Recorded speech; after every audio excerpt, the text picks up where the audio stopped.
Welcome back to the show where I don't know the runtime of a movie and count how many times I check my phone or my watch to see if a movie's gas or ass. This is Pocket Watch, episode 7, Snow White. Please like and subscribe so I don't have to start making TikToks, and follow me at Indian Jones on Letterboxd for more movie content. I wouldn't consider myself a Disney adult by any means, but I am a sucker for Disney's 2D animation prime. Jasmine in the red dress, Nala, no complaints, no notes. That being said, I'm not a huge fan of the OG Snow White. It's never really been in the rotation for me, but I do appreciate it for being the first full-length animated feature film by Disney.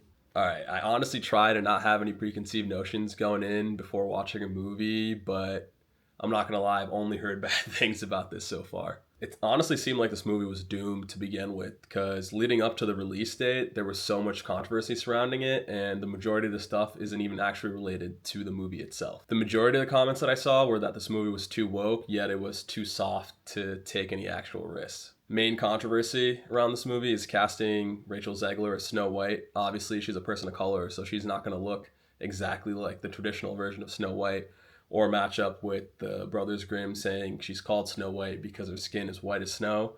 So there's a lot of people up in arms about that casting choice. For me though, I really don't understand why it's such a make or break part of the movie for some people. Obviously, she gets her name in the original because her skin is white as snow. So as long as they address how she gets her name in this movie, or if they just skip over the naming part in general, I'm totally good with it. And Snow White being the fairest of them all doesn't necessarily mean she has to be pale or white. I think there's been cases in history where it's been used as pretty and pure. Why is it so important that an actor looks exactly like their original counterpart? I mean, in modern media, that change is being made constantly, and it's not that big of a deal. I care more about how good the plot is, how well the actor embodies the character, and how good their singing is. We've seen some bad singing performances in the past, and honestly, I think that's more of a deal breaker than how they look. I will say, though, it doesn't help that Rachel Zegler is going on a press tour, basically bashing the original. I know that some changes need to be made, totally get that, but she's making it seem like she hated everything about the original, and this is a completely different movie. Another issue in this movie that I also have is I'm not a huge fan of Gal Gadot, and I don't think she's a good actress at all. Hell no! I think she's still riding the coattails of Wonder Woman, the first one. I think that was pretty solid, but anything past that and before that, I just cannot take her seriously. I'm sorry. The only thing that can convince me she's a good actress is if she does a movie with a perfect Baltimore accent. Iron, the iron. What? Iron, the iron. No, Aaron earned an iron. Iron, the iron. The other thing I saw people complaining about was that they used CGI for the Seven Dwarves. I know some people wanted them to use actual people. I don't know how that would have turned out, but we'll see how the CGI looks. There's going to be strong opinions on the controversy for either side regarding this movie, but I have to see if the controversy is the reason this movie is being shot on, or if it's actually bad. It's kind of crazy to me that this movie's only made $95 million worldwide box office so far, and the budget was $200 million, so it's not looking hot right now. Although, to be fair, you can never rely on the box office to tell you if a movie's good or bad. We watched Black Bag earlier, and obviously the box office for that stunk, but it was still a great time. But anyways, let's get to the Pocket Watch predictions. I'm predicting this movie will have a runtime of 2 hours, 10 minutes. I feel like all these live action Disney movies typically have an unnecessarily long runtime. In my predictions for the Pocket Watch checks, I think there's going to be 2. All right, let's see how it goes. Off to the movie. We come to this place for magic. We come to AMC theaters to laugh, Had to make a little pit stop. to cry, For once, I'm actually super early to the movie. to care. Because we need that. All of Cutting us. season, so That no butter. indescribable feeling we get It's tough. when the lights Only begin salt. to dim. Oh, I can't describe it.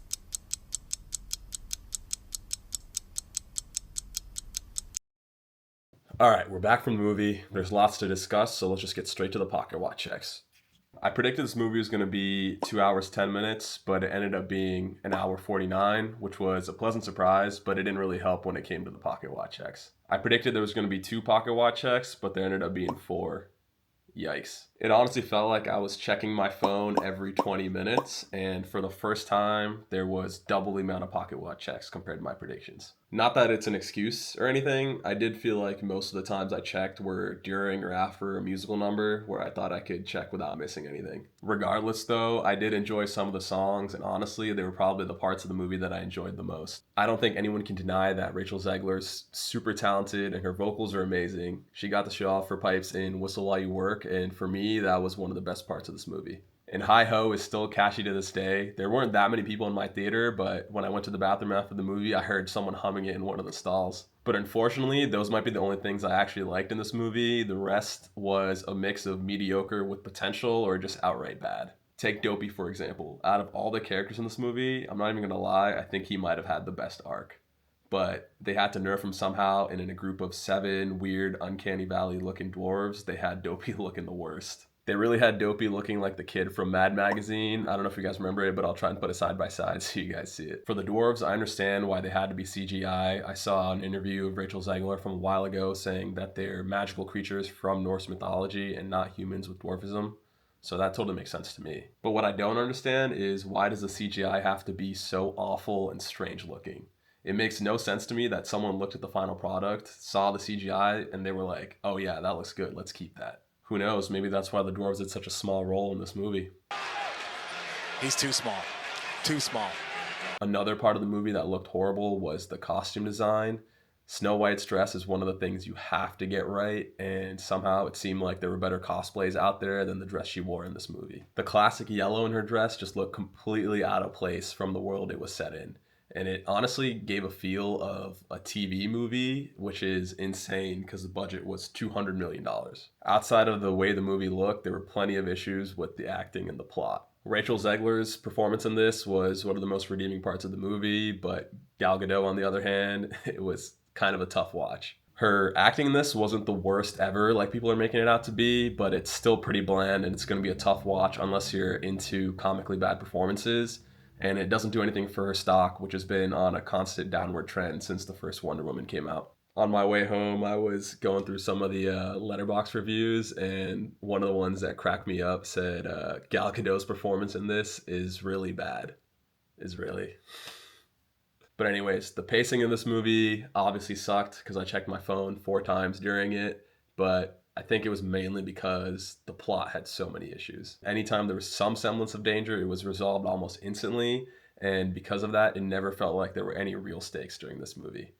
If you got captured, you could probably just walk off and have no one chase after you. Alright, slight spoilers ahead, but that third act was horrendous. I understand you have to make some changes in this movie, like obviously Snow White can't be brought out of her coma with a kiss from someone she's never met before. But what I don't understand is why they made it seem like she was only in the coma for half a day, if that. Doesn't make any sense. It felt like they sped through the third act and didn't give it any time to sit and build tension. It definitely didn't help that the climax was super boring. Snow White was able to resolve all conflict by just talking, using the Naruto special, Talk no Jutsu. I know that feeling. I've been there. I think the biggest problem this movie had was that it was trying to be unique and do its own thing, but it still felt like it had to be faithful to certain parts of the original, which meant it was neither here nor there, and it kind of just got stuck in mediocrity. So this movie obviously has a lot of problems, and I hate to say that a movie deserves to bomb at the box office, but I can definitely see why this one did.